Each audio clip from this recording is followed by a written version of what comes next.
What's going on, everybody? It's ZVC 2001, and joining me today is Robbie. Robbie and me are doing a Steambox series. Basically, we are going over each, uh, level of Steambox that Valve has released as of now. What specs they have released as of now. I know there's going to be different manufacturers for the Steambox. I know you can build your own Steambox, but we are taking the specs that we know of as of right now and building our own Steambox and seeing how much it would actually cost if me and you did it compared to waiting for them to launch it and sell it that way. So right now we're doing the mid-level, I guess, or the middle Steambox, not the high end nor the low end, the middle end. Yeah. Just to clarify, we don't really know if there are only going to be. We actually know there are going to be more than 3 tiers. We just kind of broke it down to 3 tiers to kind of give y'all an idea. Yep, that's pretty much it. I mean, we're going to start off with the i5. It is the Intel Core i5 4570 3.2 quad-core processor. You can never go wrong with a quad-core processor. They run like a champ. And 3.2 gigahertz. Particularly Intel's i5s, for gaming, these are by far my favorite. One thing I'll note, if you're building this yourself, perhaps go with a Z77 motherboard and get a 4670K, which is only, I think, like $20 more, but it'll let you overclock it later if you want to. And that'll, give you the potential for a large performance increase later on down the road. And there you go, as it has it. So the Intel Intel Core i5 4570 is $194.99. That's about $200. Not a bad deal.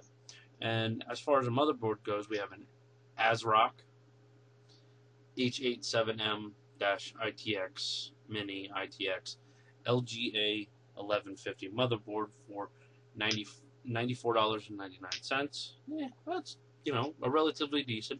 Probably maxes out at 16 gigs, if not more. Oh yeah, I believe 16 gig. It's the same one from last week. Same one from last week. Yeah. 16 gig sounds about right. Huh? Yeah, the RAM's also the same. A lot of it's the same just because that's kind of how the Steambox is going to go. They're going to use the same parts as much as they can. And my best guess is they're going to be just swapping out the CPU and GPU. And possibly, probably CPU, GPU. That's probably going to be the biggest difference in the 3 tiers as of now, as we're going to say it in this video, 3 tiers of Steambox.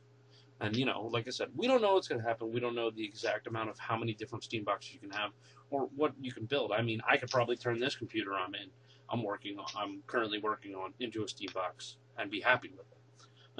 Who knows? But basically, the biggest difference between this Steambox and the one from last week is it has a EVGA GeForce GTX 780 3GB video card, which is, one step higher than the one last week? No, actually, the in-between would be the 770, but according to Valve, I should say, they will not be using the 770, so it goes from the 760 to the 780. Well, that's a good jump. Yeah, well, really, the 770 is really where I like to be at for, a decent gaming computer. 780 is a great card, but it's kind of overkill for 1920 by 1080.